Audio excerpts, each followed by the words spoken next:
Cypher Rage is the commanding general of the United Ranger Corps, the force that was set up 1,000 years ago when humankind was essentially evicted by Mother Earth.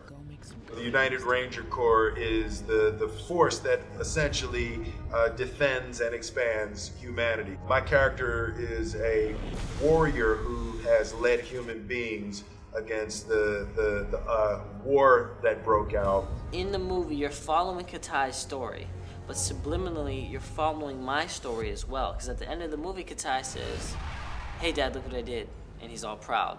But when I did the last scene of the movie, I said, "Hey, Dad, look what I did." This movie is set on the transition from your parents' control to you taking control of your own life. He was letting me do my own thing and let me experiment and try new things. So I was excited about that. The difficulty that parents have every day when you get your kids ready and you let them go out into the world, and now you're no longer in control.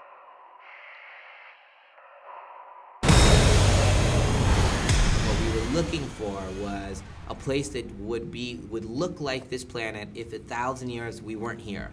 And so the trees would be of a certain size and girth. They would be the size of this room, 3/4 the size. For real, those trees would be that big. And everything would have that kind of history and depth to it.